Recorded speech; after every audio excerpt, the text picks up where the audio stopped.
We are here. This is the second episode of Between Two DMs. I am Carpe the DM. I'm here with Logan the DM. Logan, thank you for joining us. Hello. Welcome, Thank you for having me. It's fantastic. Heck yeah, man. I mentioned this whenever we hopped on the call, but I really have enjoyed just, following your content, man. I mean, you are, playing in multiple campaigns, I think, but I'm excited to kind of dive into it and have enjoyed sort of your angle. You seem to be really specific with, just stuff like lore and building elements of your campaign, and we're just pumped to have you, man. So thank you. Yeah, I'm excited to be here. Well, sweet. We, I guess first things first. I mean, it is, a D&D stream. That's what we're diving into. That's what we're about. Did you start off playing D&D? Like, was it another tabletop? And I'm curious, if it was D&D, what system did you start on? Yeah. So my first tabletop game was D&D. It was 4th edition. 4th edition. This was back in, so this was way back in college, which is almost 10 years now. So I had a bunch of friends who were like, hey, Logan, you want to play this weird thing called Dungeons and Dragons? And I knew what Dungeons and Dragons was, but I hadn't gotten to play before. And my local college club was, it didn't have the best reputation. Gotcha. It was kind of known for being a bit, that stereotype of a bunch of guys that are just hanging around and like it's a no girls sign and just like no one's allowed to play. That's not part of the crowd. That was kind of the situation. So like when I went up to see what they were up to, I'm like, well, this looks like fun, but probably not my fun. Yeah. So when my roommates were like, Logan, we're gonna play Dungeons and Dragons and we're gonna make a character for you, and I'm like, okay, let's do it. It was in my own house. I didn't have to go anywhere. If I wanted to, I could, dip out at some point. But I stuck around. I thought it was interesting to tell stories and have combat that, like, when you're a kid, you're on the playground and you say you're Spider-Man and you say, haha, I got you with my web and you can't get out of it no matter what. I mean, that's just because kids don't have rules to decide if you can get out of it. D&D gives you that chance to be Spider-Man or, a knight or a wizard or whatever, but with rules. Yeah. So I got, like, hooked into, like, what can I do with this? After college, I had, like, a short period where I didn't play anything because, like, you leave college and all your friends go off to do their thing, you do your own thing, and you got to start making new friends in the town you move to. Yeah. And by the time that started, I was then 5e had come out, and I'm like, okay, it's a new thing. I only had the player's handbook for 4th edition. I might as well, dive into 5th edition. So that's amazing. And how long was the time spent on 4th edition? Like, was that years? It was only 1 year. I only did it for 1 year. I had fun doing it, but it was more of like I was a player. The only DM only showed up once a week. So I don't even, if I remember, he didn't even live on campus. He just like came down for one class, if I remember, and that was about it. That's hilarious. Yeah, man, it is. Yeah, it's interesting how that happens. Was it long before you became a DM? Like it sounds, starting as a player is nice, but did you immediately know, like, man, I kind of want to get at the head of the table, or was it out of necessity, or? It wasn't out of necessity. It was out of pure interest. So pure interest, cool. To get into 5th edition, I needed people who were playing, and a friend of mine, her husband was like willing to run people through 5th edition. And I'm like, okay, here's someone who will run me through it. I'll start going through it. And I started a campaign with the person who I now consider my best friend.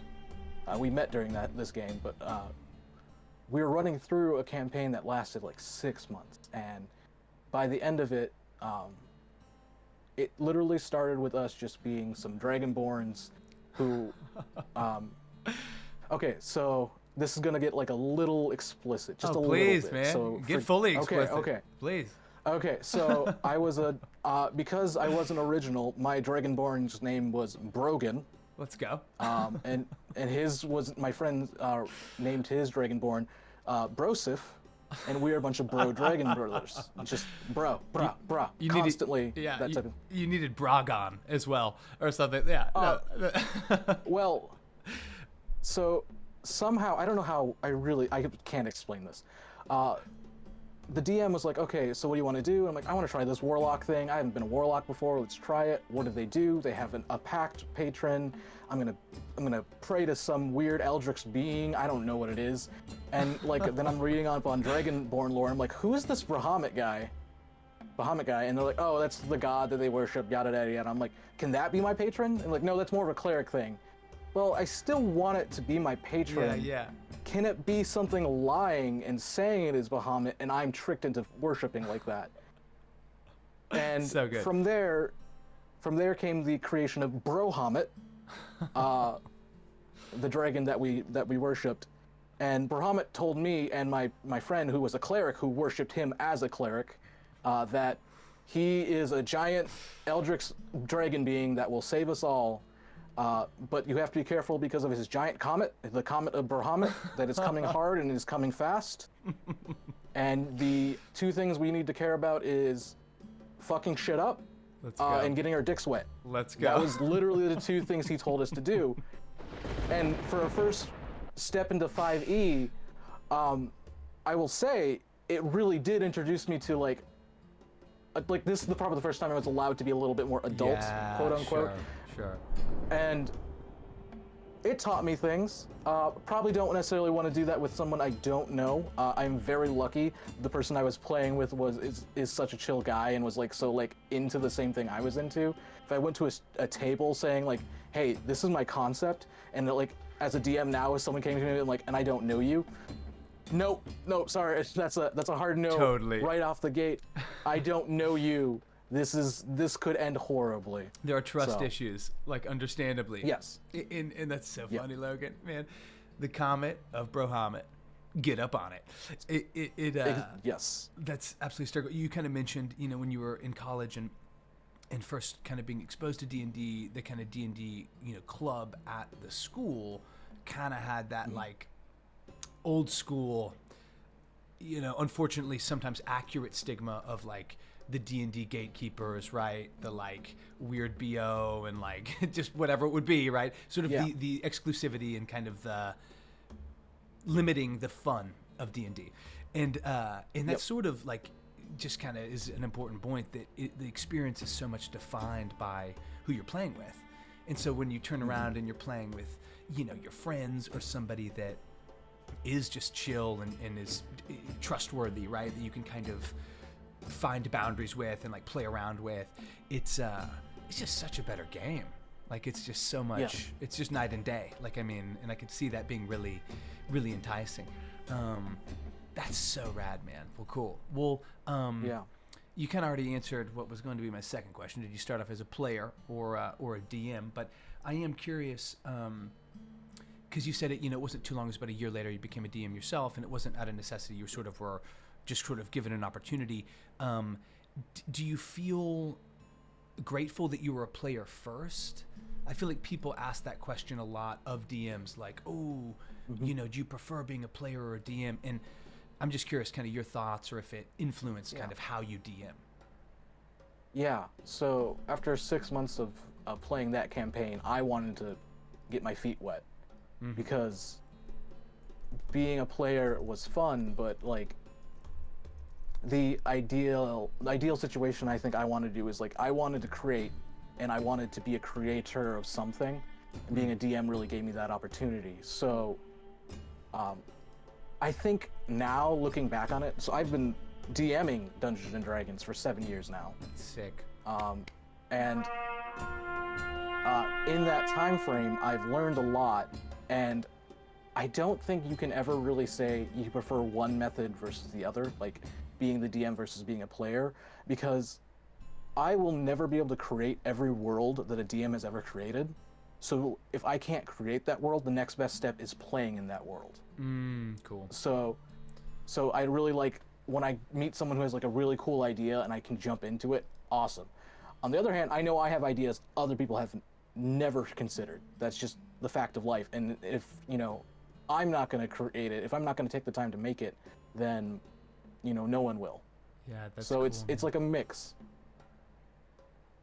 Yeah, 100%.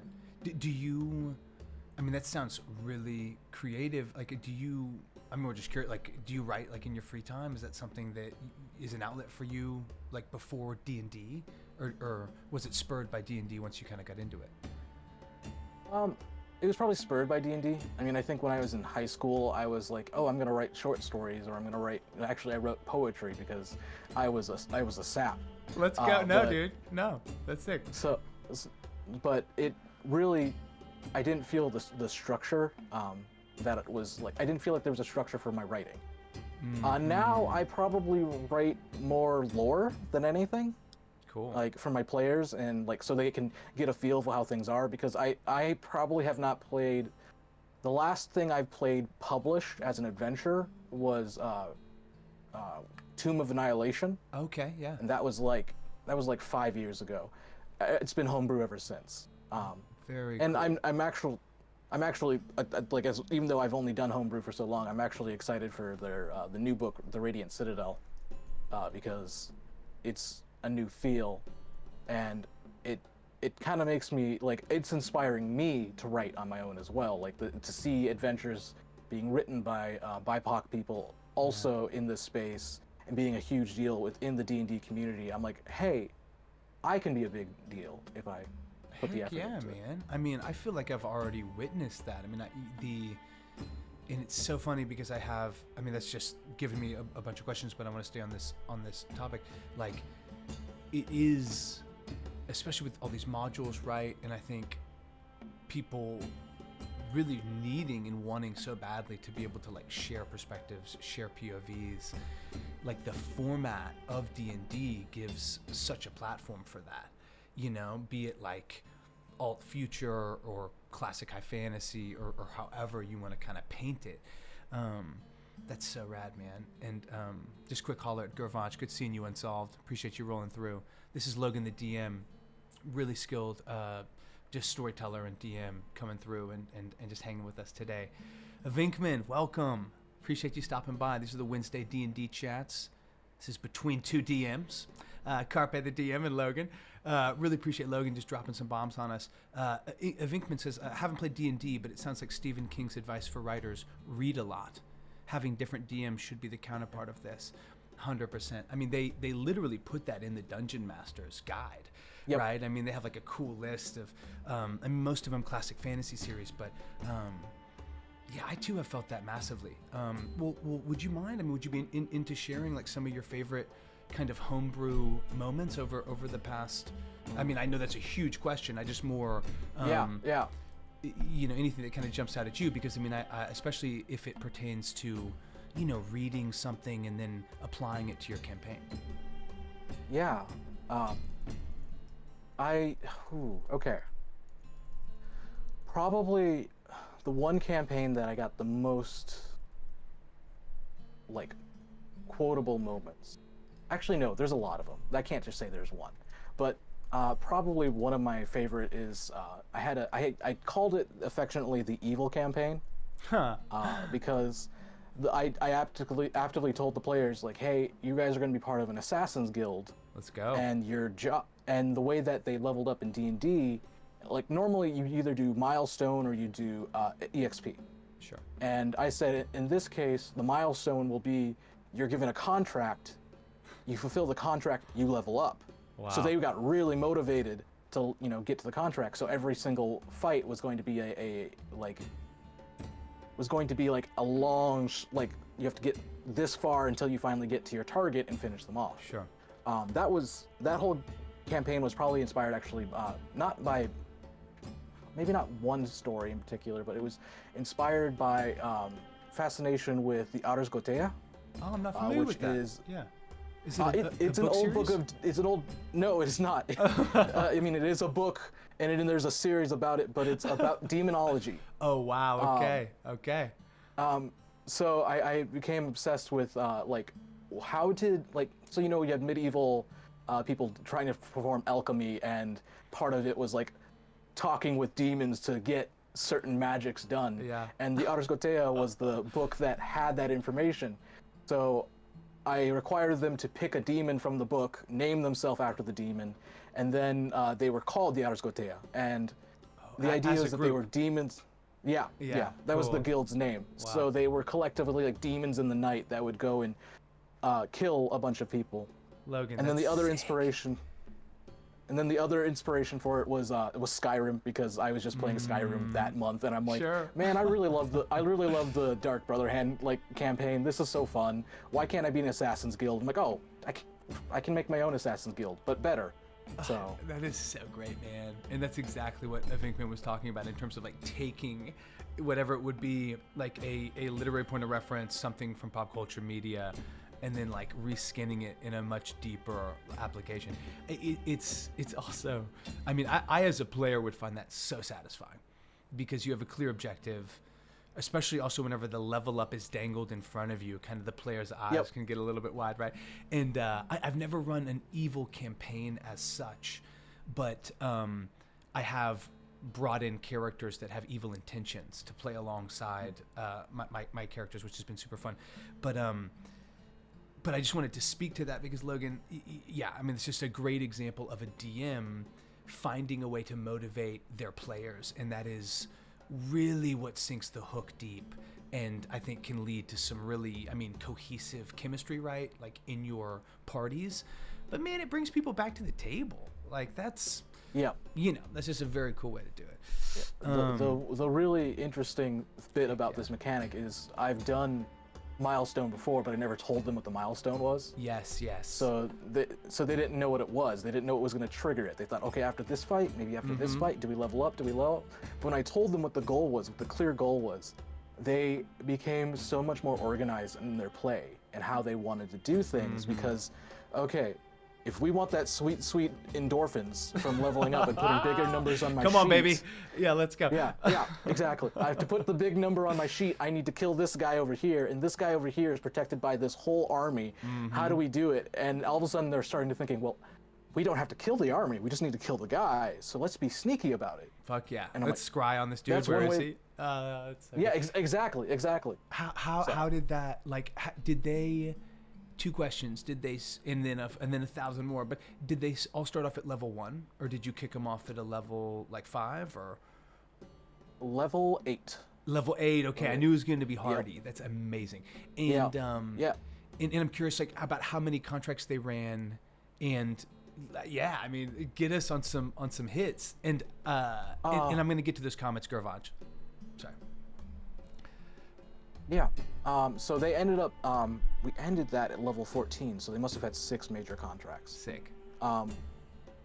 They had like minor events that were happening around there, but one of their contracts was to, there was some they didn't really seem to have any cohesiveness to them. It was just kind of like something that was a big deal for someone who was in the city they were in.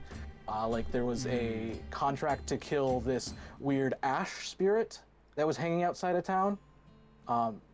And it spoke in like Shakespearean rhymes and such like that to them. Meter, and meter, excuse me. When they finally destroyed him, killed him, because he was like a full Fey magical spirit. Like it was an ash spirit, but he was actually Fey in origin. So they kill him. They get his sword, which was kind of just a cool way to give them a magical sword. Heck yeah. And they come back to their contact, and it turns out that their contact was the queen of the Winter Court. Oh who's my like, gosh.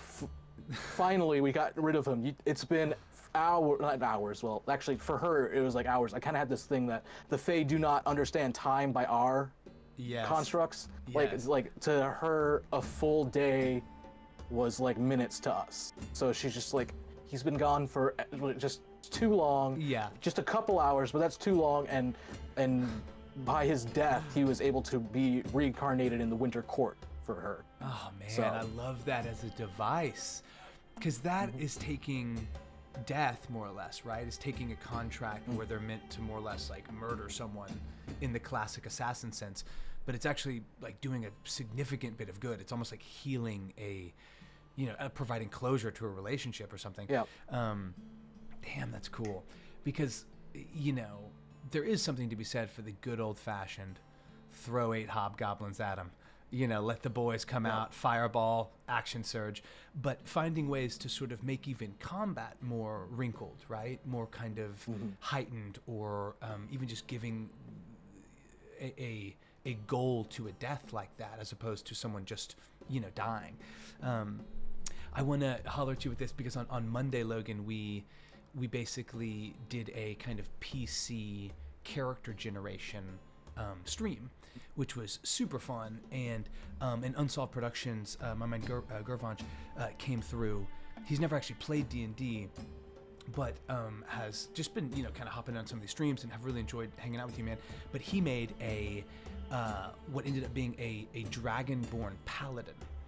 And the idea sort of being that, maybe he'll end up taking a level in rogue, something like that. I mean, almost like a Batman-esque kind of character.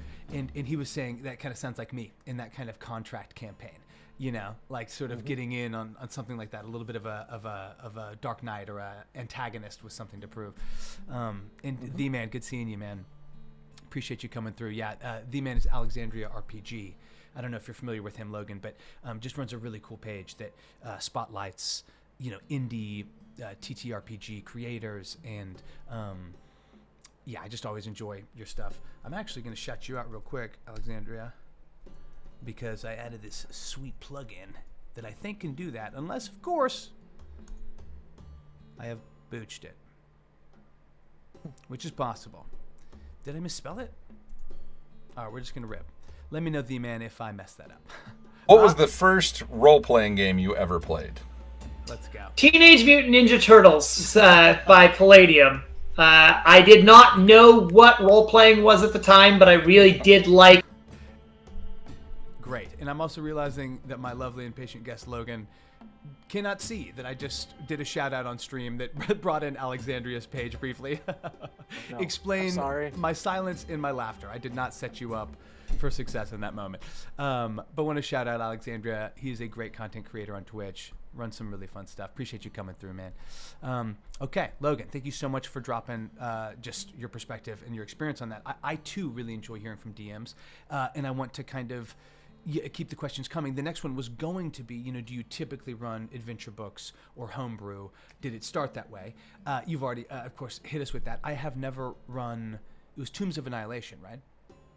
Yep, Tomb of Annihilation. I've never run it. Did you enjoy it? Oh, go ahead. So this is gonna be my opinion as someone who doesn't really run adventure books, so take it with a grain of salt. Railroading is such a strange concept to me, and Tomb of Annihilation has a very clear goal and a time limit. If you don't complete it within a time limit, something bad, very bad happens. So you have to keep the party moving. Gotcha. And I don't mind that so much if it wasn't for the fact that the party was a bunch of, they're chaotic as all get out. They didn't know about the time limit. Oh wait, no, they did know. You're contracted by someone to do a job in the jungles of Schult, and as you go through it, you're you have this many days to do it. But they kind of just oh, that's enough time. We got plenty of time to do whatever we want to do. And I would say, for anyone who's played it, until you get to the tomb, once you get to the tomb, it changes dramatically. But until you get then, it's a fun romp through a jungle, full of zombies, full of dinosaurs, full of dinosaur zombies. If you want to, there are there's diseases that you can have your players roll not to have, which after a while, I'm like, this is too much. They have enough to deal with. They don't need to worry about I think, what is it? Some of them are just full on, just I don't know, I would say Indiana Jones, crazy talking, adventures. It feels Temples of Doom-esque as you're describing yes. it. I'm not familiar with. Okay, cool. Yeah, it's very Temple of Doom. It's very, because you arrive in. I actually guess I never really made the connection. I was talking to someone about it earlier this week. It's a Mesoamerican city. Sure. It's the only there's one populated city on the whole peninsula that you're on of Schult, and in it they have cities of gold, magisters that have all this magic, and then dinosaur races. Like they race dinosaurs on a track, and it's like, oh, this is gonna be awesome. I think they probably did best they could on terms of a sensitivity level, but it could probably get a look at it again. But that might just be a problem with Schult is an older setting. It's something that has, I think, someone's gonna like pull my cred because I think it was in second edition is when it showed up. But you know, man, who knows? I literally have not ever heard of it, so I'm feeling like my butt is flapping in the wind. And if anybody's coming for Logan, you're coming for me. Okay, so back off. But no, man, that's well framed. I mean, I can picture that as well. It is obviously, you know, there's you know, I feel like D&D is constantly trying to step back. It's sort of, I hesitate to say tokenism, but it's sort of like the broadness of the strokes with which it paints, you know, some of its, certainly its lore and its landscape.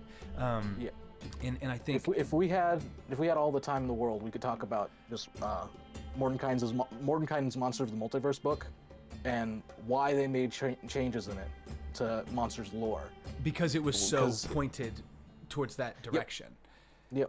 And if you're Wizards of the Coast and you are putting out new products like let's just use an example, Theros or Ravnica or Strixhaven, and you say, hey, you can absolutely play a turtle in any of these settings, and someone goes, wait a second, turtles don't exist here, what's their lore?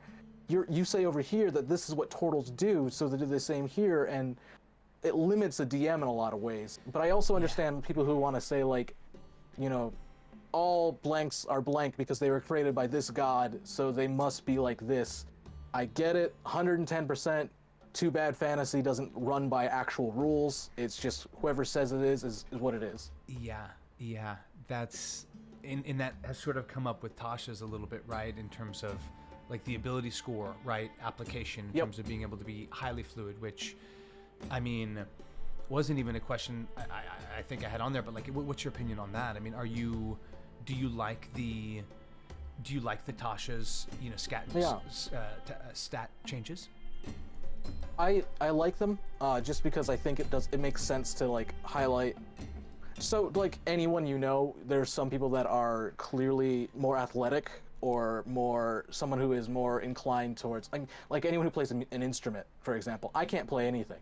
But, you know, some people are inclined to that. Like, they start very early and they start going down that path and they're really good at it. I will fully say you can practice all you want, but sometimes you just need to have that natural drive towards it outside of just wanting to be good at it. You kind of have to just feel your way into it. Same for any of these races. There's really no reason why a kobold should have a negative to strength just because he's a kobold. Automatically, right. If you should give your kobolds the chance to be buff. You should let them be jacked. Let them be the guy who they decided that throughout their life what they were going to focus on. And I can understand maybe there is like a weird biological reason why something couldn't happen, but we're playing a game. We don't need to, you know, break down why you have a plus or a minus in anything. Just go like, this is my character's life and this is their story. So I love that. The only negative is like humans, because of Tasha, feel even less important because not necessarily the ability scores, but the custom lineage. Yeah. What gives you a feat, you can move your scores around, and then dark vision, which, I mean, everyone wants dark vision. Yeah, everyone. About half the races have it, but yeah, it does just kind of make the human feel a little less special. Not bad. It's still, I think you still get.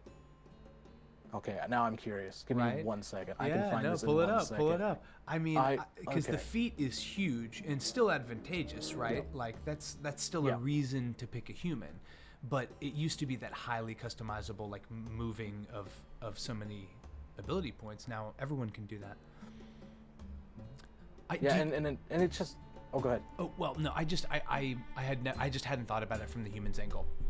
I'd more thought about it from kind of how you described it, where, you know, like I buy the fact that there can be a dwarf that is actually like super dexterous, you know, sort of like a dwarven gymnast, and in the same way, you know, whatever it would be that. each kind of direction. I also, and I think it's probably the DM in me, the lineage that's typically defined more like geographically in my campaigns is to me really fun. It can be a part of like the depth of the world, especially if it's, peoples that have been, sort of local to a location or to a, holy site or to an area near a phenomenon, etc. Like what that would mean for a people that live in the shadow of that for 2,000 years. But it is weird whenever you are Wizards of the Coast and you're trying to put out modules and you're trying to sort of put out new content that needs an answer then and there. It's kind of like George Lucas writing Star Wars. Like it's hard to have the entire thing mapped out in terms of, having everything accounted for, all the twists and turns. Yeah. Well, you see, what he did is he just stole, from Shakespeare, and like I'm not even gonna hate him on that because that makes sense. And now we're living post. It's like living post Shakespeare, and like some English writer going, "I'm gonna do it. I'm gonna be the next Shakespeare," and it's like, it's hard. And I think Tasha's is a good example of Wizards kind of not throwing their hands up, but more of just like taking their hands off the storytelling and letting the table do it. Let the table decide where they're moving, where they're going. Yeah. That's totally right. And that's also just a consistent formula to find fun, right? It's being like, all right, like what do we want to do as a group of 4 people, 5 people, 6 people, like whatever. That's rad. Okay. Well, let me keep moving, man, because I appreciate that. And I love how just your answers spawn 5 different questions to follow it. This is a little bit of a deviation, more of kind of a general question, but I'm curious, because 7 years, man, it's a ton of experience. It sounds like you've run multiple kind of styles of campaign. What are some often used just kind of tools, like in your DM toolbox, things to maybe move along combat, or kind of individual hooks that you found really successful, kind of like that campaign, or lastly, maybe even ways that you've incorporated lore and backstory into your campaign that felt satisfying? Okay, so there's a lot of tools out there. Big thing, I would say safety tools is a big thing, no matter what. Yeah. Are you familiar with the X card? Yes. Yep. It's a simple card. I'm just gonna say it real quick because please. Aware of it. X card is a card that you physically put on your table, or if you're doing it online, you can. A lot of cases, you can just send me a message on Discord with just X or whatever. And to some people, it has different meanings. For me, it means we retcon the scene or we skip the scene that we're in right now because we've touched something that I didn't know or someone at the table didn't know was just like not okay for us to deal with. So like that is the one safety tool that I've used probably for the last 5 years when I was introduced to it. I've recently learned about lines and veils, which is just more of like, it's what it says on the tin, I guess, type of thing. Like this is my line. If we get here, we cross it out. It's kind of like just, hey, I know this is a thing because a player told me, so we don't even need the X card. So never cross this line. Got it. And then a veil is, I know this is something that can happen in the world. I'm not afraid that it happens, but when it happens, let's put a veil over it. We're not going to see it. We don't cut it out from the game. We just fade to black. Interesting. Yeah. Yep. Because I've never had a proper like X card situation, but like in my mind, it would then be exactly like you said, sort of like just almost like dissolving, like, and we fade, and whatever's next. Okay, here we go. But you're absolutely right, man. Is that typically for you, Logan? Part of like the session 0, or do you kind of do it session 1 with everybody, or? So the X card has always been on the table and always been open for them to use. But I've discussed it with my groups fairly often before games start up. I run games both with friends locally. I've done it online. When the pandemic started, I quickly learned how Zoom can be used to run games. And then I also run games in a local game shop in town, so I always kind of have that ready. So like, hey, because lines and veils is like something that you would want to sit down and like do a real proper discussion. If you're just doing a one shot with a bunch of strangers, it's just easier to go like, anyone doesn't like it, hit the thing. We're hit out the of buzzer. Here. We're not gonna deal with this anymore. But session 0 will be discussed. I've kind of gone into like as another tool. I've really been interested in probably replicating this because I've only done it twice now, I think, where I did a one-on-one session before the main game, before even the session 0. I would sit down with a player, and we would do like an hour-long one-on-one. This is your backstory, and that one-on-one session would not only build up the lore for them to like get them connected, it would also give them enough time to really develop and get their feet into the game because. You know, the typical how you start your game, you know, you start in a tavern or you start in a prison or, you know, whatever. You don't know the people you're with. That can be fine with the right table. But if you also get them going like, my character doesn't know who they are. I am comfortable with these people at the table. My character doesn't know. Maybe they've already established a relationship with an NPC who's in the tavern or in the prison with you or whatever. So they kind of like, I have my stakes set. I know what I'm doing here. So I've used that as another tool to kind of get people into the game. And then probably the last big... Logan, and I'm so sorry to cut you off, but I just have a question with that because that's such a great point. And for DMs out there, and I'm just curious for myself too, like I feel like that would be so helpful for a new player, right? To find a way to basically give this new D&D player someone they know in the world that isn't part of the party, that's like an NPC that kind of you, the DM, can sort of, you know, big brother them a little bit to a degree. But is that something you pretty regularly do, like across the board for new players? I mean, new and old, or? I would do it for new and old. Cool. Absolutely everyone. I've done it, like I said, I've done it about twice, and both times have been really successful. I would actually encourage anyone, if you are a new DM, go ahead and try a one-on-one with someone. It sounds so like if you're intimidated by like, what if I screw up? Just being there with a friend who's like, hey, I'm just here to have fun. You two can kind of fumble around together, and you both learn the character. Because as a DM, you're given a character sheet, and you're said, this is my character. Here's my, you know, my small backstory or my multiple pages of backstory. Volumes. And you're like, I'm like, great, I don't really know what you do as a person yet. I know your history, but I don't know you. Sure. And those are two very different things. So I've sat down with new players, and it's been fun to just like riff off of that. It actually really gets you an idea of what style of play someone has, because when you're in a group, some people will like the quiet one might just like, I don't say anything, I don't do anything. I'm here to benefit the party. I am secondary, which. That's fine. Some people, there's the players that are just there to hang out, and that's perfectly fine. Not everyone is there to be a drama queen and, you know, be the most important person who did the finishing blow on the dragon. Some are there because this is where we are to hang out with our friends. And I just want to be with my friends, and every once in a while I get to cast Fireball, and it's really cool. Totally. but the ability to like sit there with everyone and get a feel of what the game is like, and then they get a feel of what your GMing style is like, and then even get a feel of the campaign, because Dungeons and Dragons is notoriously known for not doing other genres outside of fantasy well. I believe that's false entirely, because I'm running a Western game right now. I can't talk about it too much, Dude, but I am running a Western game right now. So bad I can't even tell you. I wish I could be a fly in that saloon. That is well, if you can't talk about it, no worries. Are you early stages? Like, have you guys begun the campaign? There's like 2 sessions left. It is almost done. It is almost done. They are so close to finishing what's happening. Man.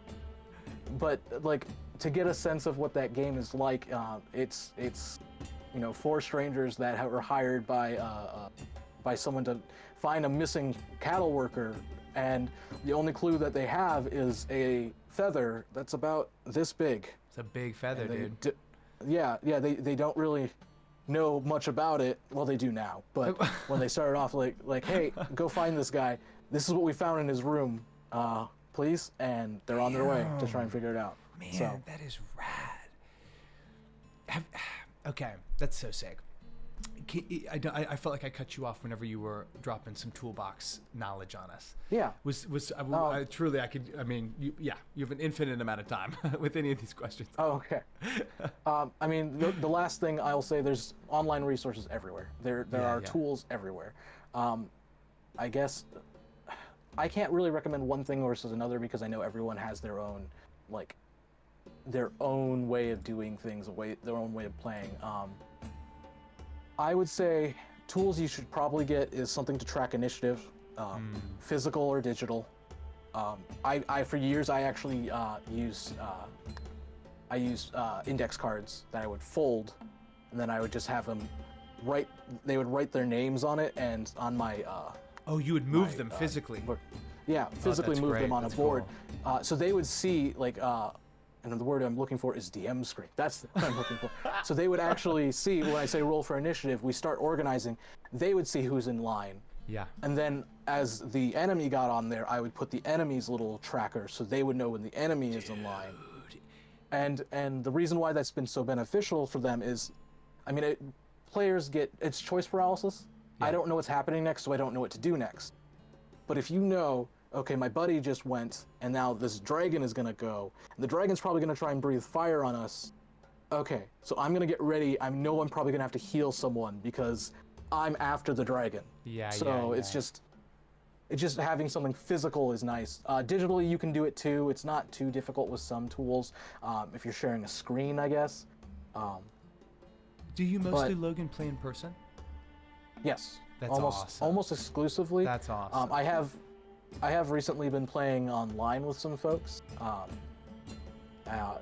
I played, well, not D&D, but I played with a group called Queen's Court Gaming. Cool.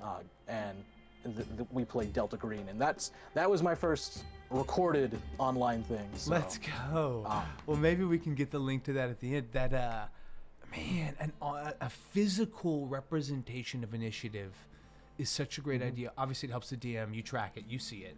Like, I write it down. I like to be like, okay, such and such, and then you're after that, and then Archer, you're after that. But to have it, especially if you get your party's initiative, and then you're dropping in the bad guys, I'm sure every fucking time that elicits a whoa, yep. You know what I mean? As people are seeing, yeah, and then you bring in the reinforcements, and you're like, oh, lose all these guys. Dude, that's and so they're like, oh. good, man. God, that's great. And that's, again, that's another, because I feel like combat is one where new DMs particularly can get bogged down in terms of certainly like making it fun, making it efficient, but those are ways to help everybody. And a first-time player, I mean, that definitely was me as a druid. I was like, should I wild shape? Should I cast something? Fuck, you know what I mean? And you choose druid as your first class. I had no I had no guidance. Yeah, I had no guidance. Yeah, okay. I mean, I had guidance as a cantrip. Yep. But oh man, and that's a fun class, but like you can do a lot. So it's and then like wild shape on its own is just what do I wild shape into? And I mean, it took me a while. Around level like 6, 7, I started to, I feel like, understand concentration spells, how I could perhaps kind of combine them. You know what I mean? Was your first character that Dragonborn? My first 5e character was my first for him. Okay. D&D character was just a monk in 4th edition. What was his name? Oh, I called him. So I'm in my 30s, so like prime video game era was like 2000s. Cool. And my PS2, I had a game called Kessen. It was just Kessen 2, I think, which. The Kessen series is the same series made by the guys who did the Dynasty Warrior series, so it's like a story about a historic period in time, but Kessen 2 was about China. This is a long-winded way of saying I named my character after a famous Chinese emperor. Well, was he an emperor or just a general? But his name is Liu Bei. And I just did this monk that was just, I was gonna be so badass with everything. Too bad I didn't know how to play. So I just got my ass handed to me a lot. But yeah, my first character was a human and was a monk. So I beat the stereotype of the common character that is a fighter that is human if you go off of D&D Beyond statistics. But That's great, man. Yeah, the human fighter is definitely like the kind of bread and butter of like the D&D character stock. That's absolutely hilarious. I'm not familiar with those games, but that just sounds fun. I mean, especially for a first character, I feel like, yeah, I mean, there was so much that even with my backstory, where it was just almost, I didn't understand how much I needed or how little I needed, so I kind of fell down the rabbit hole to a degree. And that's always going to be a question. How much do I need to prepare my character for this game? And you'll never know. You'll never know how much to bring, and a DM will never know how much to tell you, because like games evolve so much within the first. The expression is, no plan survives first contact. Sure. It's the same. It's the exact same thing with Dungeons and Dragons. No character concept survives actual contact with the world. Yeah, interaction. Because as soon as you said, I'm going to be this character, and that's who I'm going to play, like, I want to be Neo from the Matrix, and I'm going to be super cool and do all these weird Duster. and stuff. Yeah, let's go. Yeah. As soon as you do that, and then you put it in the world, and all of a sudden you have to save an NPC who you've endured yourself to, and you're like, I can't be Neo, I care too much about people. Yeah, I can't just, that's funny as fuck. That's great. Well, but that's good. That's both the fun part of D&D and a great example of a DM. Not necessarily putting pressure, right? You're not trying to like sweat your players out, but making the situations have genuine consequence, genuine stake. That's hilarious, man. Yeah, that gives. I know what question I'd like to ask next, but I appreciate The-Man hopping on this because he had a couple great points. He was saying there's so many ways to keep initiative, and that it really can help speed up a game, which is really kind of what we're after. Yep. And it was just complimenting you accurately. I mean, just how you hit the nail on the head with the choice paralysis. And even as a DM, that can occasionally happen, right? Where it's sort of like, oh shit, well, I didn't think you guys were all going to rush the BBEG. Fuck, okay, I got to teleport out of here. It having the initiative up like that can just make everybody more aware of the rhythm of the game, and you're right to kind of see who's going to act, when they're going to act, how that can influence their choices. And then The-Man was saying that some games deal with initiative by players either all going together and then the bad guys all going together. Yeah, I have. I've read that on Reddit. I have done that where there has been like on the fly additions, right? Like reinforcements, right? I'll just put them at the top of the round. Is that something, Logan, you have ever, like conceptually, like, I mean, is that something you kind of have ever used as needed, or is that something that's not really used at your table? I've done group initiatives, so certain groups will all act in one turn, but like that could be like, if we have a camp that has a hobgoblin, a bugbear, and 3 goblins. The 3 goblins act on their own, as one on the same turn. A hobgoblin acts on his own turn, and the bugbear acts on another. But that's just ease of controlling monsters. Yeah. Because I know if all the goblins are goblins, they can all act together, and no problem's going to happen there. The hobgoblin does something a little bit different. The bugbear does something a little bit different. Players, I wouldn't mind that. I've tried to do it with probably my major home game before in the past, but I got a lot of pushback because. Wait. One of them is pushback on having them all go in one big block. Oh, copy. Got it. Because some of them have one of my players, just one, is a big min-maxer. He plays so hard to the rules. Sure. I would say he's a rules lawyer. Yeah, he's a rules lawyer. Yeah, you could say so it. He knows everything that he wants to do, and he's looked up the sage advice, and he's done all that fun stuff. Fucking Jeremy Crawford, damn it. Yep. But I'll like tell him like, yeah, I mean he's got some good ideas up there. Yeah, he's figuring stuff out for us. It's tough that we like he's the Supreme Court, I guess is what I mean. Like, you know what I mean? Sometimes it's like, well, you're still the DM. You know what I mean? Yeah. Yep. Hey, the books outright say that you can kind of, it's rules. It's rules, not rulings. Is that what they say? Is that how the expression, like, you can? Yeah. Rulings, not rules. I said it. Yeah. I said it opposite. I'm sorry. But the general vibe has been, when I tried to offer this as an option, it was like, no. I would rather a chance to kill me, versus if we all go, we can just, Nova the term, just throw all your stuff at once and then walk away from it. I'm like, I get that, absolutely. I still do it with minions because if you're small, I don't want to keep track of a bunch of goblins all at once. 100%. So Treat it like a swarm. Yeah. Yep. That's so great, man. Yep. Yeah, I've never heard Nova-ing in that sense, but that's a very evocative and accurate descriptor. The-Man says, Old Deadlands is done with playing cards. I love it. I guess it's also a way to track. That's amazing. And he was saying that Kessin was an awesome series of games. So I guess he's familiar with it. Yep. That's not surprising to me. I feel like Alexandria RPG has, I can tell, man, that you just have sampled a wide variety, which is cool. Even just the way that you're able to highlight stuff on his channel, it's very obvious.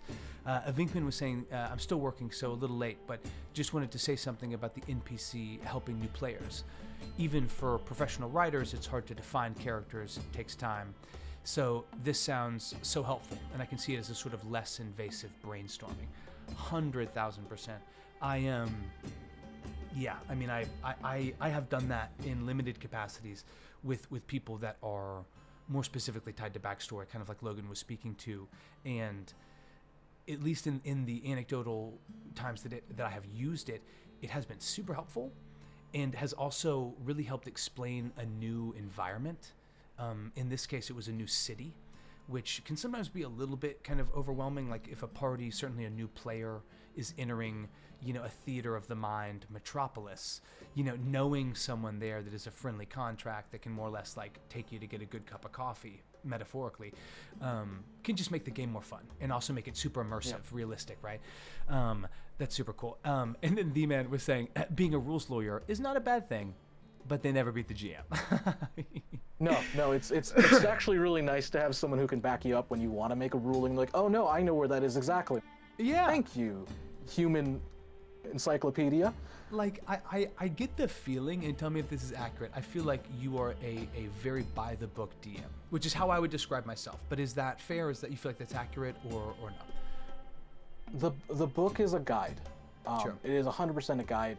I am probably by the book in that I find every weird thing that the book has that most people don't talk about. Oh shoot, I have a document on it, and I should probably put it up someplace.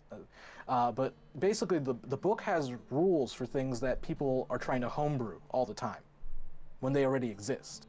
Gotcha. For example, do you know how if a player says, "I want to jump on a giant," how do you do that? How do they jump and climb a giant? Well, it's defined by the size difference, right? So, yep. I think I'm freestyling. I'm gonna have to look it up. I guess a giant is huge, right? It's not gargantuan. Yeah, you can get like a hill giant, which I think hill giants are large. Large. Okay. They're larger than the player. Some range. Man, I would have to, like, if that was happening, right? Because there are some frost giants in my campaign. So if they were if they weren't the monk, I think I probably would tell them it would either require a more or less a grapples check, like an athletics versus acrobatics at disadvantage from them. But if they were able to find some sort of platform, right, some sort of change in elevation to give themselves an angle, then maybe I would give them a straight roll. But what is it like? How is that defined? Like, what is like the way? It is basically grapple checks. Oh, okay. It's like grappling a creature. Yeah. You grapple a creature, you grab onto them. They just have to be one size larger than you, which gives fun things when you can have someone who's playing halfling can grapple a human, technically, and then climb onto their back. And basically, as you grapple, you can move around the body at, I think it's, oh shoot, I'm going to say I know this and then I don't back it up. But we'll double check. But there are rules to make it, long story short, you're trying to like reverse engineer something from what you think it should be, and the book has it in there. Sure. There are rules that explain how to do certain things, but they're usually in the optional rule, the variant rules that aren't always brought up because some DMs don't use it. So I am probably by the book so much in that I think the book probably has enough rules to do most things, but one big thing that I like to do is homebrew, mostly subclasses, but I homebrew a lot. So like, if I don't think, I think the book can probably explain most situations, but to give the right feeling, to give the right story I want to tell, I have to probably make something of my own. That's rad. And I want to dive into that more specifically because that's so much, I think, of what separates like really fun DMing from like really compelling storytelling. Vinkman, really appreciate that angle. Sounds like you yourself are a writer, and if so, that would love to know what you're working on or how we can get involved with something like that. Crimson Rockstar, get in here, dog. Bugle Blast for our first time chat viewer. I'm here with Logan, the DM, super talented DM and storytellers who basically just hopped on, sharing some of his insight, some of his experience. We both are currently running different 5e D&D campaigns, but really appreciate you joining me, Logan. And in general, I here on Twitch am trying to just have on, just knowledgeable people, fun people like Logan, as well as, help people that either want to learn how to DM or how to get into D&D themselves. So I can see from your comment, greetings, fellow adventurers, that perhaps you play D&D. Are you a DM? You a player? Holler at us. Yeah, that's totally what it's all about in terms of kind of, like finding that balance, Logan. Okay, cool. I feel like we've talked a lot about sort of some kind of macro things in terms of, how you approach your table, how you sort of incorporate things. I've realized I'm like sweaty from that moment of being like, shit, do I know how to handle this this jumping on a giant? Sorry. No, I love that, man. It's good. That's iron sharpens iron. And yeah, it just like so many things you've kind of brought up, it's really, some of them I do, some of them are like such fun wrinkles that I hadn't thought of that I'm like, damn. I wanted to ask, I guess, kind of about your, excuse me, about your prep process, like before and after campaigns, or excuse me, before and after sessions. I feel like, a lot of times for new DMs or for people that are getting into it, trying to figure out how to most efficiently kind of, prepare for a session feels like a common question, like a common sort of hurdle. You really, hit the nail on the head well by describing so many people kind of having homebrew issues that are often addressed directly in the Dungeon Master Guide. And I feel like I see that on Reddit a lot, where it's a question that can actually be found on page 174. But Yep. Is there anything that you have really learned about your prep process? Do you like to write out dialogue beforehand? Do you like to sort of roll initiative beforehand? Like what is kind of your process? And when does that happen? Is it like on the day of your session? Is it 2 days before? I'm just kind of curious about how you approach it. And I appreciate the comments, guys. I'm gonna get to those in a moment. Prep is weird. There's no good way to define what is and what isn't prep, because like, think about it this way. If I'm playing a video game and I get an idea, is that prep? If I'm reading a book and I get an idea, is that prep? If I write down a piece of dialogue that I forgot, was that prep? I think that Like one is. Yeah. But Okay. the other one's That no. one Yeah, is- but it's that. Yeah. So it's. I would say if after a typical session, I usually do one session with my main table a week every Monday, Cool. and after the game, I actually record my games, so I actually get to listen to those, and I kind of take notes on that. I know that's not a possibility for everyone, but I mean, if you have the chance, recording your games, get used to hearing your own voice. Yeah, no, I do that as well. It is weird. Well, and then you but- start to hear all of your interstitials and all of the likes and ums, right? It's Oh yeah, but you in a good way. It's sort of like, Yeah. really being critical of your process and of your product. Like, So I'll listen to the recording, and from there, I can take note of NPCs, what we did, what we're going to do. That is probably the best tool I could ever recommend anyone, is to record your game. yeah. And because going back and listening to it, getting into your head, like right before my game, I'll listen to it again to see what exactly did we do.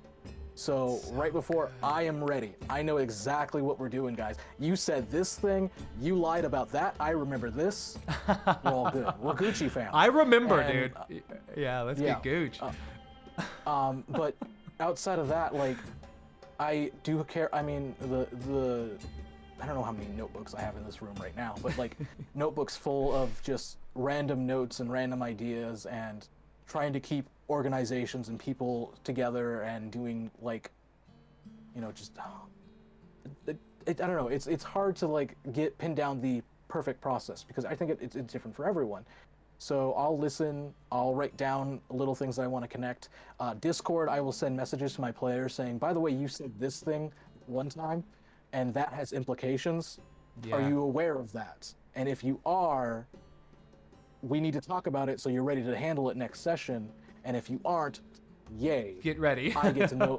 Yeah, it's coming your way. So like, communication is your biggest form of prep. Like understanding how everyone is feeling. Actually, just a general note after a game, ask your players, what did you think? Did you have fun? What did you like? What didn't you like? Because that will tell you what you should focus on next. Yeah. Because if your party's like, this was fun, but the fight was too easy. Okay, harder fights. There Then you that's go. the next thing. Hey, I really like this one NPC. What are they all about? Hey, that's who we're going to be talking about because you're interested, and I'm going to keep that investment going. Yeah. So. Damn, that's so good. I'd never really, because I will certainly do that, especially if it's, previous action from 6 or 7, sessions ago that now that same constable is coming back to town or whatever the situation would be. But I'd never really labeled it as such, like almost like part of your prep being like, not necessarily prepping your players because that's their responsibility. They need to come ready, but informing them, like almost like having the professional courtesy to be like, hey, you, my IRL friend, might not remember this, but your character needs to, like, because this happened. If you do it well enough, you can work with them offline to get them ready so when the next session starts, they can start leading the session. That's cool. If you introduce an NPC that I'm like, hey, remember this guy? And they're like, I remember everything, and now we're gonna do this thing because we talked to them about doing that and this, and look, I have this in my pocket, it's this letter, it is the long last letter for you, and I remember. And I mean, I know that's like, for some people that's just taking notes, but just because you wrote something down doesn't mean you remember. Just because you have it on a piece of paper doesn't mean you're gonna scan it and find it. Sure. So if you just plant the seed in someone's mind, the general goal, I think, of every DM, outside of having a good game, is doing as little work as possible. And if your players can do almost all the work for you. Yeah. I'm just thinking about the idea of a player starting the session. Like, whenever that happens, right, it's so funny because I'm sure you have like a little bit of something, or you were going to set the stage even more explicitly, but then they're off and running, because they already have been primed by you and are so aware of how the last moment either left unresolved or kind of was in kind of a cliffhanger moment that they are, champing at the bit to get after it themselves. That's really cool. I appreciate you guys commenting. The man was saying that's Alexandria RPG as well, but he is a DM as well. And I believe you stream some of your sessions, The Man. Am I making that up? I feel like I've only seen some of the spotlighting and interviews, but I'm pretty sure you stream some sessions. But he said building your own world is the best. I've spent, time in his own lands running as opposed to anything pre-made, which is cool, even in Star Wars, which that's amazing, man. I'm curious if you're kind of home brewing within the Star Wars universe, or what kind of your process is. And then Crimson Rockstar was saying that he, or she, excuse me, I don't mean to mislabel you, in any way, shape, or form, is a DM player and nearly anything involved with the D&D. Well, excellent, Crimson. Get in here. Logan is a really skilled DM. I've been running for quite a while myself, and am moving towards running games on Twitch. But right now, on Monday, Wednesday, typically do some version of DnD Chat. I either interview DMs and kind of get just sweet anecdotes and knowledge bombs like today, or I try to live stream and share my own prep process to kind of pull the veil back. And agreed. I mean, definitely cosign. I mean, there are the question of like what is prep. Like whenever you're having the brainstorm, for me, I really, whenever those moments happen, whenever I'm watching like, or I'm reading some cool graphic novel or I'm dying for the 15th time in Elden Ring to a trap. You know, if I can just, okay, well, let's be real, 50th time. But if I go and just jot it down, it's almost like get it out of my brain and into my either Google Prep document or whatever. That to me is a massive, I wouldn't say like, it just, like it makes me, it like fills me with confidence because I feel prepared even just by virtue of having my ducks in a row on other ideas I previously thought that I knew would be helpful. I recently, I typically play on Zoom. I do run a live game, but pretty much every other week, but or an in-person game. But we have started recording those sessions, partly because I have wanted to be able to examine them, but partly to do kind of like before and after videos in terms of, recording the prep process and then recording how the players interact with that, i.e. when the shit hits the fan. Man, I that's just cool. I'd never thought of someone doing that kind of in person just for their own benefit, but just like anyone, just like a voiceover artist, an actor, whatever, like being able to examine your own performance while sometimes weird and cringy is exactly how you get better and how you sort of get comfortable with it, spot your own flaws, get comfortable identifying them and trying to, improve them. And I appreciate, look, I'm sort of just banging through some of this chat. Crimson, I'd love to know if you stream. If so, give me a shout. I want to follow you, man, and give you a shout out because we are D&D fam and just honestly a space for cool people to come and share how they play D&D and how it's sort of been an art form almost for them. The Man says, communications with players is important. You as a GM are always growing, and without that communication, you will not grow and you'll not have a good game with your players. 100%. You want to speak to that, Logan? Like, have you, I'm sure you've experienced that, but like, has there been moments where you have felt like communication was especially critical? Yes, actually, I'll highlight my own failure because I think you learn from failure. Sure. So I mentioned earlier an evil game, which was that assassin game. Mm-hmm. This is not my first attempt. This is not my first attempt at an evil campaign. I've always felt like examining the story through the line of the villain is fun. Mm-hmm. Villains are fun. Oh, heck yeah, man! Heck yeah, Scar. Yeah, exactly. Let's be the villain.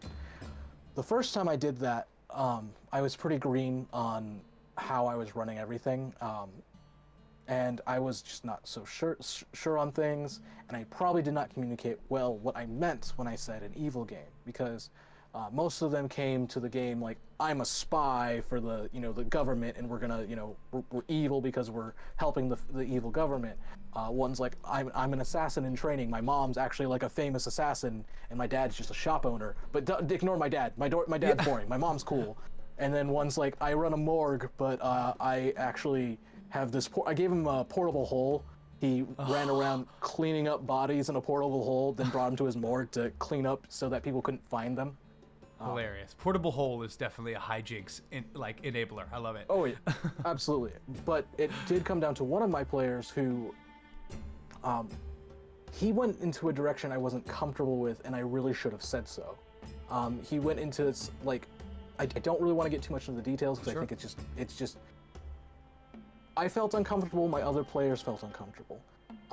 And to really summarize it, probably in the shortest bite I can, he owned a sweatshop. That was his character. Oh yeah. And I'm like, okay, now I feel weird because we're exploiting people in disenfranchised individuals, and I'm just like, this is not right. And as a DM, I should have shut that down. That was my mistake. That was my flaw. I should have known the second he said, oh, I want to do this really evil thing. Like, awesome, we're evil game. Let's do the evil thing. I want to set your sweatshop. And I'm like, well, that's evil. Yeah. That is evil. You definitely got me there. Oh, yeah. Man. And the communication that I should have really kind of come out is that we were more dastardly evil. We were more like, a spy, an assassin, and a cleanup man. Pretty simple. Pretty, like, we're not going to actually affect the whole world for what we're doing. We're just affecting a small group of people. This is like, I don't know, it was too much. And what I really learned and took away from that is that when someone comes to you with an idea that's too much as a GM, when it's too much for you to handle, you got to say no. Yeah. You just have to say no. You have to know your boundaries, just like the players have to know theirs. That's a big thing of communication, is communicating those boundaries. And I didn't clearly communicate not only the idea that I wanted to give as a game, but my boundaries in the game. So that communication really, like, you learn from your flaws. I said it a little bit ago, but that really taught me when someone wants to come to my table and say, I have this crazy cool idea, but it involves, child sacrifice. I'm like, that's a line situation for me. We're not gonna, no. We're not gonna. No sacrificing of children. It is not necessary. You can sacrifice. Let's sacrifice like people who are like slavers. Let's go find slavers. Let's find some people them. deserving of violent death. Yeah. And also, Logan, it seems like part of that, because that's such great advice, but it seems like part of that is also, like you're running something which is really hard. I imagine I've never run an evil campaign, but for example, like whenever you have like a good campaign, you can still have the indifferent edgelord, but he occasionally will save the child from the well, right? Yep. Whenever you have that in the evil version, like there are degrees of evil. Yes. Theft is not the same as something violent, right? Or whatever the example would be. And it sounds like that's an example, and this is something that does happen, like where you as a DM basically realize, like, hey, I almost need to not quite retcon it, but sometimes we can make a decision. Often for me, it's like with the magic item, I'm like, oh, that shit's broken. Fuck. But like where we make a decision, and then we realize, hey, something about this was wrong. This is either not a storyline we want to continue, or this is a mechanism of the plot that I'm just not comfortable with. But that should be the beauty. Like, we're not doing a live Broadway production. We're running a weekly or a monthly game, and being able to go in between sessions outside of table. It's just like you said. I mean, that's like you being like a big enough person to be like, hey, I didn't have it at that point in time, but now I realize what I was doing wrong. Like, that's rad. And I appreciate you guys hopping in. Vinkman was just saying this whenever we were just, kind of going on, just sort of in terms of, throughout a campaign, whenever people either like make fun of a baker that ends up as a level, 18 wizard, he says, anything you can and say will be used against you, and then crosses out in the court of law, the campaign. That's absolutely true. Yeah. I had a Beastmaster Ranger that killed a Manticore that was, he ended up, this was sort of early in the Dragon of Icespire Peak. That was my introduction, was running that module, and really enjoyed it. But since then, I've mostly been running Homebrew. But he basically skinned the sort of the mane from this Manticore, and really cool coloring. He sort of put around his boots and around sort of his leather armor. And on their way up to Icespire Peak, they're supposed to run into the mother and her brood. Like, it's like a family of Manticores. And they tried to persuade this Manticore, because they're basically like, yo, like, we're going to take out Cryovane, like, we have bigger fish, like, and this mother was basically like, that's like, Manticore's mate for life, Yep. Like, you're wearing him, you know what I mean? And yeah. Oh no, yeah. That's actually like philosophy could be a whole like the philosophy of killing a monstrosity, which the difference between like a monstrosity and a beast is like their intelligence. Sometimes. Yes. Yeah, and like Manticore, looking at the Manticore in the monster manual, it is a horrifying creature with multiple rows of teeth, but they can talk. They're intelligent. They can speak common. And they often, they speak common. I actually had someone else run a game for me where it would mimic the voices of children asking for help. So, dude, like that is a 3E creature. Mm-hmm. Well, I mean, I'm more just excited because like that I'm blanking on it now, but there is a type of jackal, I believe, in 3rd edition that mimics any sound it can hear and will do that to entrap victims. But it has some mechanic. This is like very 3rd edition, where the player on a successful hit from this jackal-esque beast has to make either a strength saving throw or a con saving throw, or an article of their equipment is destroyed. Like armor, shield, or weapon. And it's like, holy shit, 3rd edition. That's harsh. I know. That's harsh. Yo, and if anyone from my campaign ends up heading into the Lurkwood, you may discover this for yourselves. But no, man, that's a great point. Koopy, I appreciate you rolling through. Oh, and The Man says that yes, next week we will start streaming again. Let's go. Please drop that into the chat. I would love to know what day that is, and I hope it's either Wednesday or Thursday, because that means I can check it out. Although I might be able to on another day. Koopy Crumbs is just a rad person and a really talented artist who has come through and just shared some of their talent with us, which has been incredible. But they say, my players would abuse a portable hole. as would mine. Yeah. Did they? I mean, it sounds like this body was not, like, it sounds like that's a very clever workaround. I wouldn't quite label it as abuse, but how do you feel about it? So I was very liberal with letting him choose some homebrew. So not only... So this is a fun character concept. I love this concept.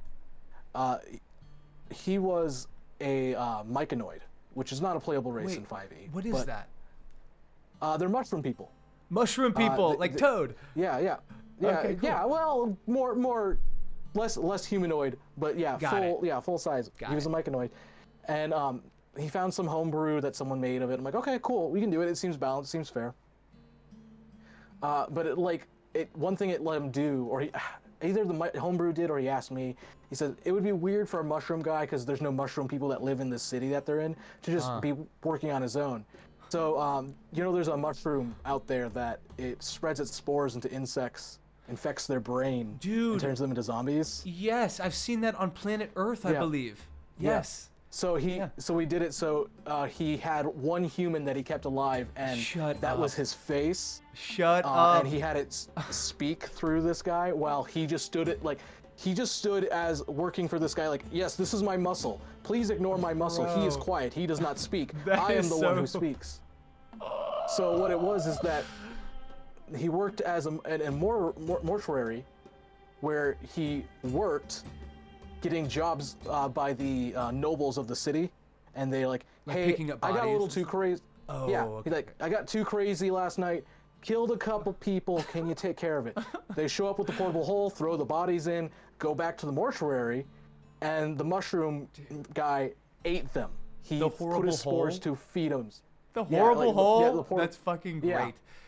Oh my god, that's so good. So, did they abuse it? No, because that's exactly how he told me he was going to use it, and I said, it's fine. Yeah, that's sick. Dude, that's so crazy. That's like Weekend at Bernie's meets... Well, this is a very narrow reference, but I have been dying in Elden Ring a lot. It's my first Souls game, and there's this thing called Death Blights that literally fill up a meter that's like poison or sleep or charm, except this meter is death. A death meter. I'm like, all right, well, that's the whole fucking game is a death meter. But yeah, I was gonna say most of it is death. So yes. Especially on my Friday stream, yes. But if the death meter fills up, the death blight impales you, and it sort of becomes like an extension of this root system. And it sounds very similar. It sounds, that's just beautiful imagery. No, that's awesome. Koopy says, I got scared to put my foot down with players because I don't want them to take it personally. That's totally fair. I've seen a PC take it as an attack once at a different table, and it always stuck with me. Yeah, you want to speak to that, Logan? I mean, how do you normally approach, those moments? You're there to have fun. If you're not having fun, you kind of have to take that moment to assess what you're doing there. And if you're not willing to do it, I'm not going to say here and you have to do it. I'm not your dad. I'm not. But what I am going to say is that if you're not having fun, get out. That's the long and the short, whatever it is. If that means you're not playing, you're not playing. And a long standing thing is, no D&D is better than bad D&D. Yes, bro. That is the truth. Preach that, man. Because that is the truth. Because bad D&D, you're sitting there for hours, being angry at people at a table that you're supposed to collaborate with, and I don't know, if I want to do that, I'd go back to work. I'd go work. I don't need to be at a table with people. Yeah, let's collect some money hourly. Yes. Yeah, exactly. So, if you're afraid to put the foot down, that's completely understandable. You don't have to. You can just walk away. You have that option. Yeah. If it's not so bad and you can kind of work around it, sometimes you can sneak it into conversation a little bit more smoothly, but everyone's different. What everyone's tolerance is for those things is different. So well put. And I think a lot of that is knowing, hopefully, the people, right? I mean, hopefully you either know the people you're playing with before you play, or there's like a vetting process or a vouching process such that you do feel comfortable, like on a human, interpersonal level, just being able to respectfully communicate. Yep. You're totally right. Koopy, I'm sorry that happened to you. You know, you are the boss of the table. I mean, I know that I feel like you're a very considerate, sweet person, so I don't think you ever need to feel bad about erring on the side of sticking to your guns. And Logan absolutely succinctly nailed it in terms of, you know, no D&D is better than bad D&D. Like, I would say that, you know, either be it as a DM or as a player, if there is an issue or if there's something that like, man, this isn't fun. Like, I don't like how this spell is being interpreted, or I don't feel like this is fun for me or fair. You know, having those conversations outside of the session is super helpful, right? Because I think it takes the pressure off what's going on. It takes the pressure off, you know, feeling like somebody's ego is getting triggered by maybe being like critiqued, or me, the DM, can avoid that pitfall of feeling like I'm being attacked by my players. You know, I always just appreciate it a lot if people are just like, hey, you know, can I rap with you about this? Or I want to make sure I got this right or whatever. Yep. And yeah, so that's definitely, don't be afraid of that, Koopy. We got your back. Logan, this is great. The-Man says, maybe if the sweatshop was a necromancer that had zombies running the graveyard, but a sweatshop is really pushing boundaries. Yeah, agreed. If you turn something into the undead, it definitely immediately removes a lot of the issues we like. Well, you know. So I think what would have done, and at least with my group at the time, it would have added like a level of camp to it. Got you. You mean having like a sweatshop like that, like the sweatshop full of zombies? That would add a camp to it. Of course, yes. The concept of, you know, just like joy and fun, like it's like, oh, it's Evil Dead meets a cabaret. Yeah. Yeah, exactly. My jaw falls off. Yeah, exactly. But instead, we have like a very real situation that I'm like, this is shit that's actually happening in the world, and I don't feel comfortable. Yeah, dude. Zombies don't happen in the world, so I'm okay. Also, if I run it as the zombies, you know, they're not the person they once were. This is just a tool. That would be fine. So, thank you. I'm sorry, I didn't catch who said that. That's The Man Geek. I think it's a riff on He-Man. The Man Geek. Yeah, The Man Geek. Okay, well, thank you for that, because that would have solved a lot of our problems probably within that game. Too bad that was for me. That was like 5 years ago. So yeah. Ah, shit. Well, sounds like you've learned a lot from it, man. And similar to the Man, we just appreciate you sharing that. It's just a really great example of something needing to be kind of reined back. And sometimes you don't really know that, right? Until you kind of say yes, or you're sort of like, cool, let's go. And then you realize, oh shit, we need to pull that back in. Crimson shared this. I appreciate this, Crimson. One of my characters more or less tamed a manticore. Really fun mount to have as a player. Heck yeah. Curious what kind of player that was. Like, was it a druid ranger? Like, I assume they had to have insane animal handling. And that, at least for me, I feel like would be hard to come by unless that manticore, as a, you know, highly sentient, I mean, I think their intelligence is like 11. Like a little bit above humans. Yeah, I think they're like considered quite, you know, capable. So I think they definitely would need to be getting something out of that, but I'm sure they would. I'd love to hear more about that, Crimson. That sounds hilarious. Koopy, I know you actually they're actually not that intelligent. They're only at a 7. Oh, only at a 7. Okay. Well, there you go. I think that changes it quite a bit then.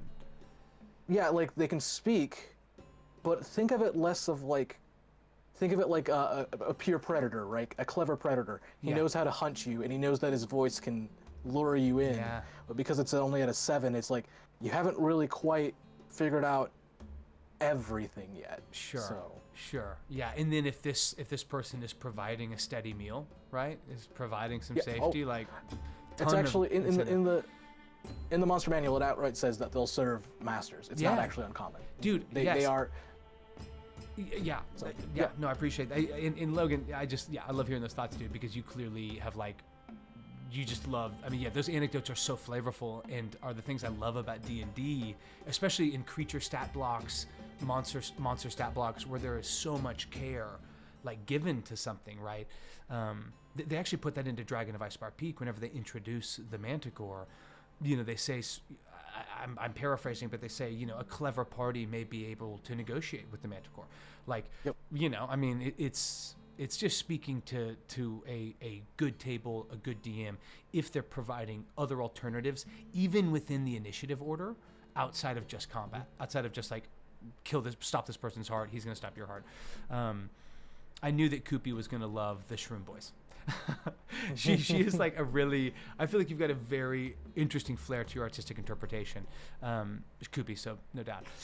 Okay, The-Man was letting us know we will play DCC on Wednesday evenings, and game designers will be running their own games on Thursdays and Saturdays. Let's go. Very cool. Well, I will make sure to roll through on some of that. I appreciate that, The-Man. Maybe on Thursday I can pop through. And people are, I mean, honestly, they're correct. I mean, it is, not playing is better than, suffering through a bad game. And then The-Man makes a great point. Always remember, I'm not the, GM or DM just for you, just for one player. I think that we as DMs can sometimes forget, like what you spoke to, Logan, that like it's got to be fun for you. Like, are you having fun? Are you enjoying this process? Because if not, like something, an element is not there that needs to be there. Koopy said that her table broke down in an argument over if guns existed in my world. Gosh, golly. That's common. That's super common. Is that's it a really? Huge thing. Damn. Yeah. Have you experienced that, Logan? A lot of times. Like in your games? Yeah, many times. Shit. Many times. Okay. Because people ask the question. So if you look in the DMG, the Dungeon Master's Guide, there are rules for finding guns or weapons like that. Actually, going all the way to like futuristic anti matter rifles, which do like 3d12. They're like ridiculous, and just of giving that to a fighter who has 3 shots or 4 shots or whatever. Oh my god. I think they only have like 2 shots before they have to reload, but just get the right feats and you're good. Anyway, my point being. Anyway. Guns are, I think, a big touchy subject in D&D because people have this idea of fantasy. Yeah. And like Tolkien and the idea of like my fantasy can't exist with guns. It just cannot. That defies my own fantasy. And I mean, I have to ask that every time. I have to ask this every time when I brought it up. Like, oh yeah, these dwarven traders pull out muskets and they aim them at. And you're like, why would they have muskets? Interesting. Because they found gunpowder and they figured it out, and it's really efficient for someone who can't throw a fireball to have a musket. And they're like, well, why don't they just, become mages? Because they're not player characters. They don't just walk into whatever gave you. They don't have money for school. Abilities. Yeah. Yes. Oh yeah. Wizard school ain't cheap. Anyway, so like that discussion kind of comes down to like, what is your fantasy? What is your perception of fantasy? And is it malleable or not? Because while it's in the DMG, so it's optional, it's not actually set as a thing that should be found. The fact that it's there means that the game designers intended for people to even consider it. Well put, man. Yeah. And can I ask, like, did that sounds like a situation where you introduced it like live in an encounter, right? I've introduced it. I've told players who, like the artificers that I've had in my game, I'd asked them like, do you want to keep the firearm proficiency? And if so, I'll let you take a pistol, and which the pistol actually, I think it does 2d8 damage. It does a lot of damage. Yeah. And they're like, and a lot of times I get people who are like, when I introduce it, like I said, it's kind of like, oh, I didn't know guns were an option. Can we get their guns? Like, it's either I want the guns, so we need to kill them to get the guns. Now they have to figure out how to make their own bullets, but still, they want the guns. Or it's like, guns don't exist, they're not a thing, we're just going to throw magic at it. Yeah. Bye. And then when it's someone who I'm introducing, like an artificer, and they're like, I want a gun, can I use a gun? And I'm like, yeah, you can use a gun. Absolutely, we're going to totally give you a gun. We're going to make your character special in this way. Sure, got you. That's fun, man. I didn't know that it was that common of an issue. Koopy, I'm sorry that happened. Like, has that happened multiple times? It's just well, for me it has. Yeah, interesting, man. It's just a bringing something to a table that not everyone's okay with. And again, it's whatever your fantasy is. And I use Token as an example, but like one of the biggest things that I pull from my vision of fantasy is one part Princess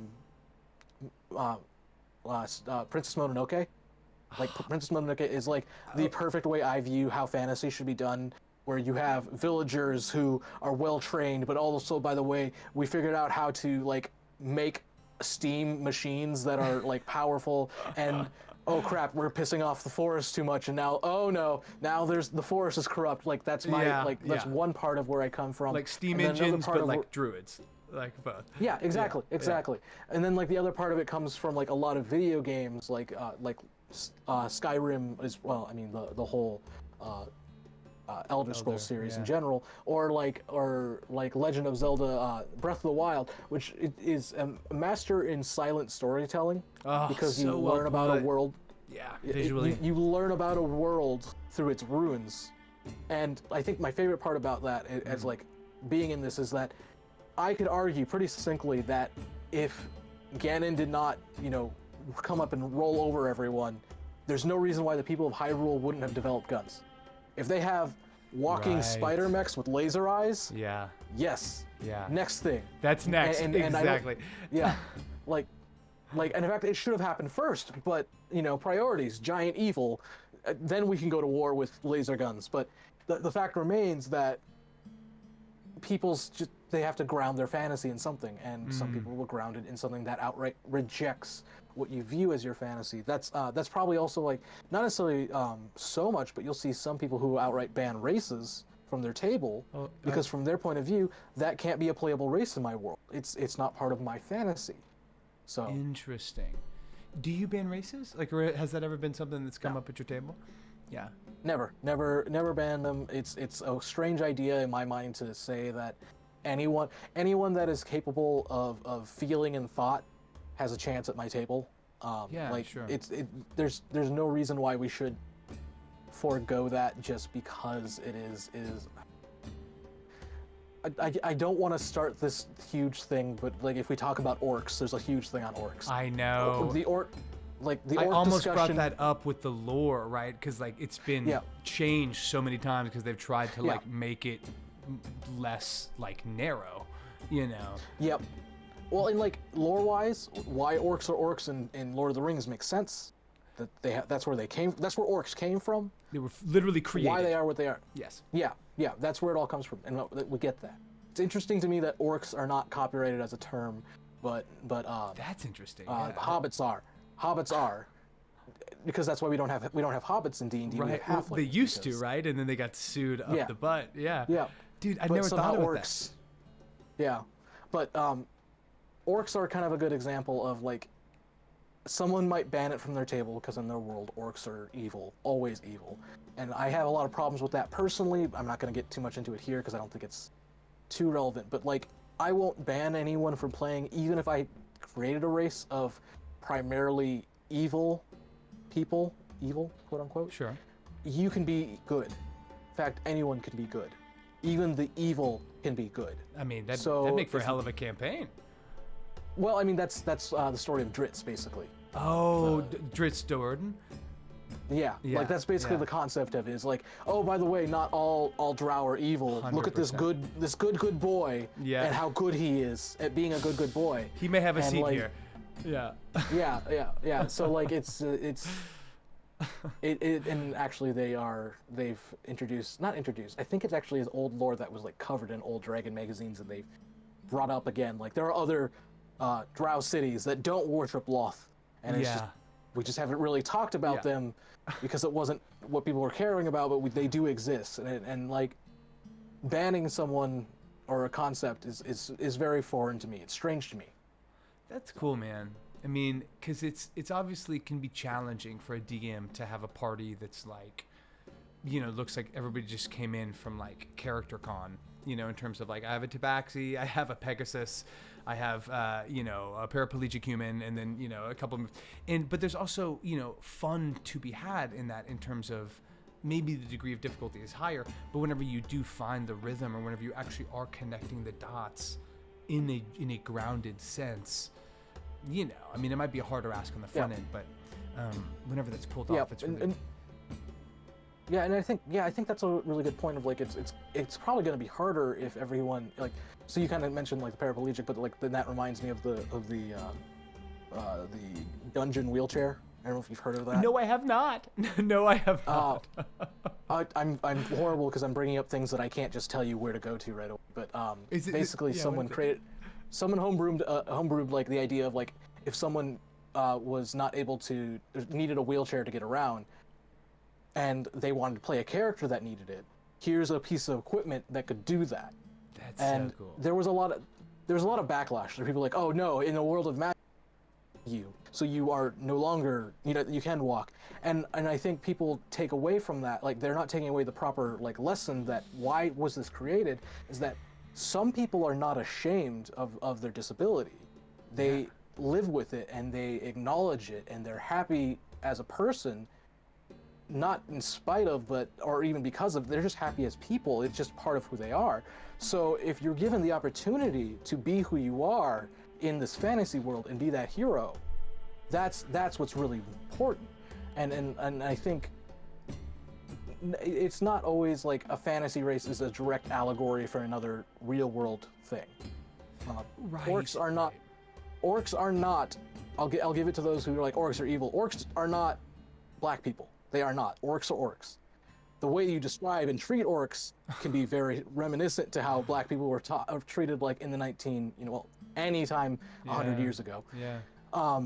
But they aren't direct allegories, but people see themselves in these fantasy races because they need representation, and in fantasy we don't always get that representation. I'm sorry, I feel like I'm just not at going all. On and on. No, but this is a great and important point. Please continue, because it's similar to the sweatshop a bit, where it's sort of like, even if it's real, is that what I want to be highlighting week after week? Like, yeah, you know what I mean? We come to have fun, so we need to highlight the fun, and just highlighting things over and over and over that are just negative and make us feel lesser in this world do not help anyone. So your games can be violent and scary and full of monsters that want to eat you. That's fine.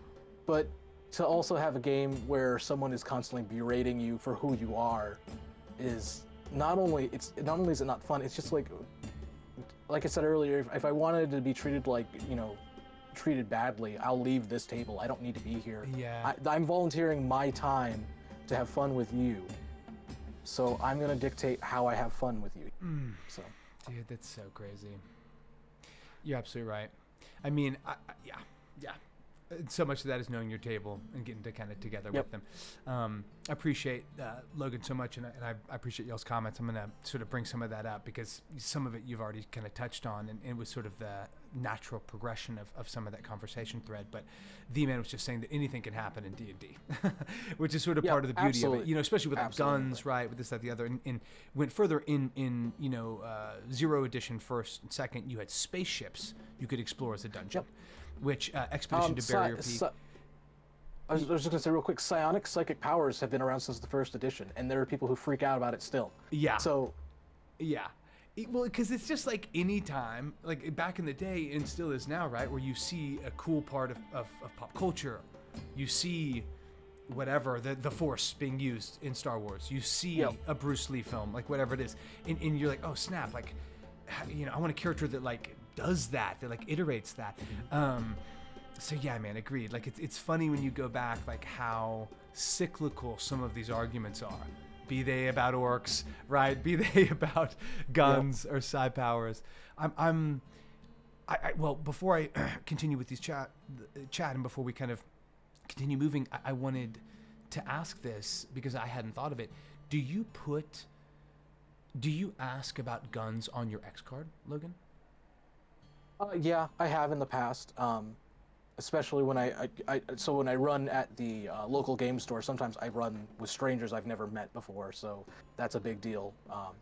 But yeah, guns are a big thing because some people are afraid of gun violence. I live in a part of the country where it's actually not uncommon to see someone walking around open carrying, so it's not always necessarily like the same, like not the same impact, I think. But yeah, I'm like, hey, by the way, there will be violence, there will be guns, there will be, I sometimes get very descriptive about how spells will work on people. Yeah. I'm the weird, it's weird because like I hate horror movies or I hate like gore, but like if I'm DMing and I'm like, someone does inflict wounds and I visualize it, like just I guess warning here. I've described inflict wounds killing a creature like its skin peeling off like an orange. Like Yeah. just yeah, Okay. like it just you touch Right. it and it starts to just feel and I'm like, I would not be comfortable seeing that, but I'm for some reason in the game comfortable with dealing with it because it's like I'm safe behind the world of fantasy, right? So yeah, guns have been a are you okay with it? If you're not, they will have magic wands, Yeah, sure. Because I mean, obviously, you could literally just take the firebolt spell and reskin it and treat it like an old school musket and whatever. But I just appreciate you sharing that, man, because I'd never known it was that much of kind of a bump for people in terms of immersion. But it makes sense. Like, I get that. And I honestly feel a little bit embarrassed because I don't have that on my X card, and I feel like I need to. So I appreciate that. I just to kind of catch up on some of this chat, I appreciate it. Koopy said, and I also love Breath of the Wild. I recently was given the original Game Boy Color Link to the Past, and I'm pumped. I'm like literally gonna turn that back around. But Breath of the Wild was obviously such a spell-binding game. But she was saying that her favorite part is when she fell into a pit full of the Spider Golem mechs. Yeah, the Guardians. I don't remember where exactly that was, but I remember that moment so well. Just seeing all of the. You know what I mean? Like all the red beams coming on. Exactly. It's like run, baby boy. Yeah, the man was just sort of referencing. I'm just kind of catching up on some of this chat, and then I need to move with my boy Logan into the lightning round, guys. All right, because I could ask you questions all day.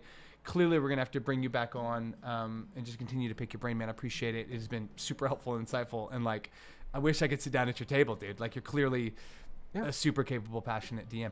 But The-Man was saying that he's saddened by the argument that has cropped up around the D&D orcs. In Zero Edition, they were kind of pig-based humanoids and were evil, but could be good even if it was rare. Same with Drow. Anyone trying to tie fantasy to reality are overthinking things, for sure. And we've kind of touched on that. I think it's just us not wanting to like make light of a situation that is like a real-world problem, right? And also wanting to not spend our like fun time wading through something that is unfortunately a downer. But we're all on the same page. I mean, I think it can also make for some incredible storytelling. Like, I really like to make the blacksmith in the town an orc, or like the just sort of random stuff where like he can be like, yeah, I'm a former Red Fist and been down here for however long. And I mean, I don't know. It's a personal choice, but regardless, it's just about kind of knowing your table and being sensitive to that. Koopy said, I never made the connection with why orcs were bad until someone told me, and I was like, oh, no one has ever called me this. What the hell? Yeah, I mean, it's just like anything. We're like, it's hard to know what is going to bump and what is going to remind someone either positively or negatively of their life, of the real world, right? I mean, it's kind of like you were saying with yeah, please. Well, I was just going to say, like, the thing with orcs, like, I don't want to get too much on it, so everyone listening, and please forgive me for this one little thing. It truly is little or as much as you want, Logan. It's your time, your space. So orcs are just like any other fantasy race. They exist. They can do their own thing. They can have their own history and their own lore. It's when people project negative things onto other people that are like those creatures. And this isn't my own experience, but I was speaking with someone recently who was talking about how the first time they played D&D, they were put at a table and they were given a pre-generated orc because and they were like, oh, okay. And they said, yeah, you know how to play an orc because you're like them. And that person was native. Oh, fuck me, man. Yeah, that's super fun. Yeah. And I'm like, it didn't turn you off from the game. Like, no, I got away from that table. They told me. And I'm like, good. Don't go to that table again. Yeah. And the fact remains that there are people out there that have that belief that some fantasy races are inherently wild and just untamable or whatever we want to describe it as, just not civil. And it's very telling when you see it at some tables. I can say thankfully, like, I have not experienced that, but I have seen it. So it's one of those things where it's like, I'm aware of it, I don't like to have the controversy at my table. If you come to my table with an orc, you're just an orc. If you come into, if you come into my game, orcs are orcs. They're probably living with other orcs, but if one walks into the town, as long as he doesn't have a battle axe ready and chopping up people, most people are gonna go like, oh, that's a big person, big guy. Yeah. Oh man, he kind of smells. Yeah. Probably should take a shower. I mean, most adventurers should probably take a shower. Like 'cause they 80% probably of the all world. smell Yeah, bad, but exactly. yeah. Oh, dude, that's so wild to hear. I'm so sorry that happened to your friend. That's super fucked up. Crimson, Winters, I saw some people popping in and following. I really appreciate you guys hopping in and following, and I just didn't want to deviate this moment because it's an important one because, like, it just, I mean, there will be some bad apples, right? I mean, just period. Unfortunately, I think what draws so many people to tabletop is an opportunity to, like, to role play, to be representative of yourself or the aspects of yourself that maybe you don't always feel comfortable putting at the top of the list, you know what I mean? Or really like being outward facing with that as a desire or a preference or whatever. And I mean, not to dive too much into it, but I mean, it's like, for me, it's super fun to even, I mean, it's just a form of self-expression, you know what I mean? And even just as a person that's an actor and an artist that, like, much of the world gets immediately put in a box, right? Good or bad. It can be really freeing to try to build a character that's not that. So I can't imagine what the fuck it would be like to show up and have some fucking neckbeard be like, hey, this is how you need to fucking play because you're native or because you're this or that. Like, it'd be like someone making a handy capable person like play in a wheelchair. Or something. I mean, it's so the opposite of why we play D&D.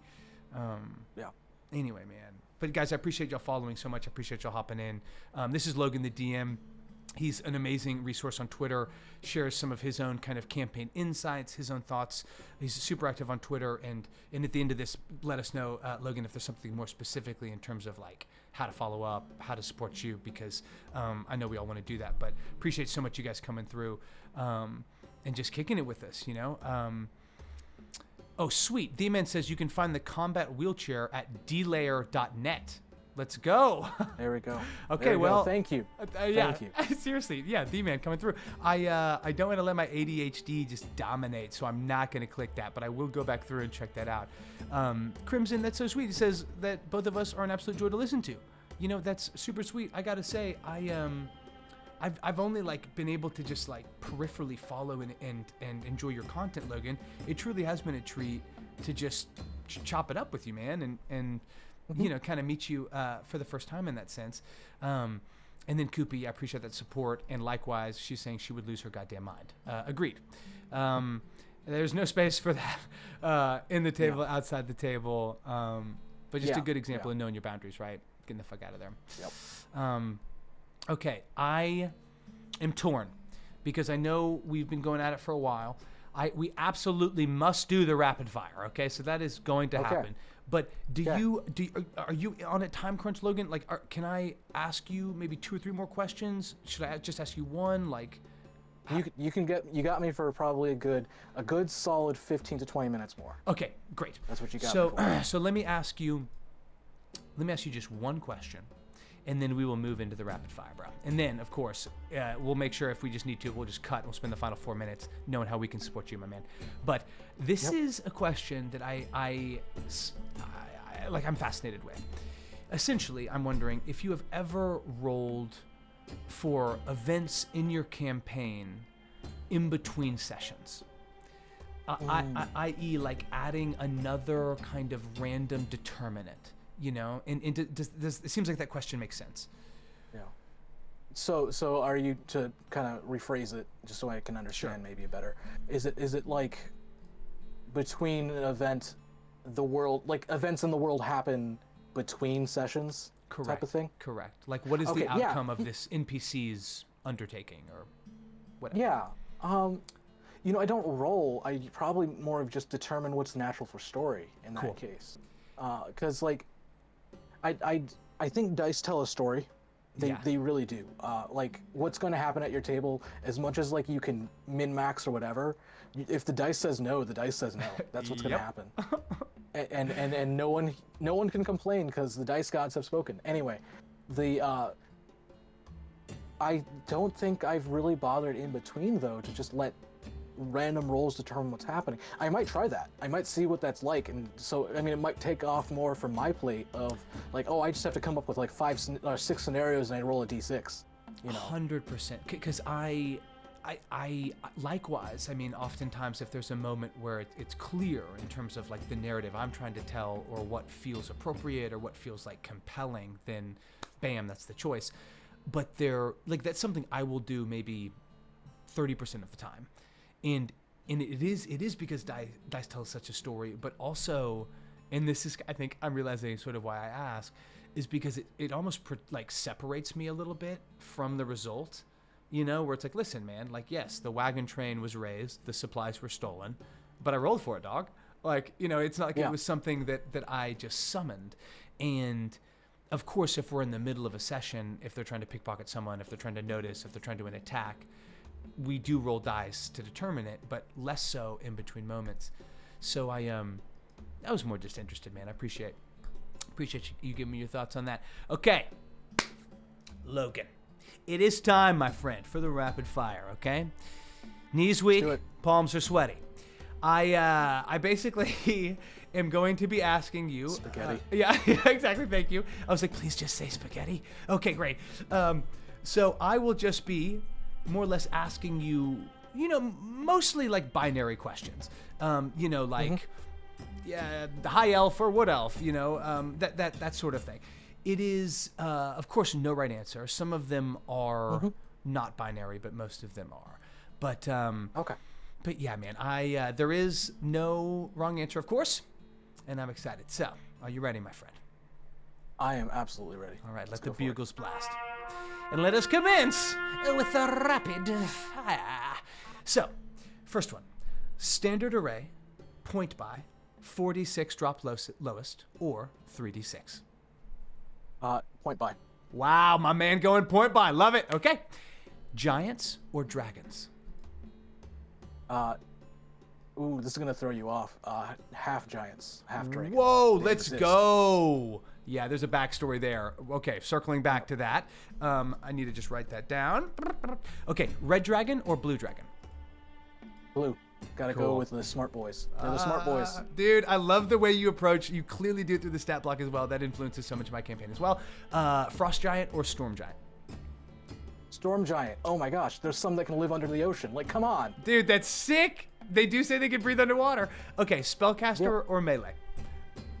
I mean, I'm gonna gish and be a paladin, so like both. So good. We'll allow it. Okay, D8 or D12? Oh, I want D12s and everything. I want more D12s. Let's use D12s. Let's fucking go. They are beautiful. The weight. I love it. Okay, great axe or great sword? Ooh, visually the sword. You know, like I'm thinking like full-on Nightmare from Soul Calibur. Oh my god. Yeah, let that be on fire. Okay, elf or dwarf? Ooh, I'm gonna play a dwarf.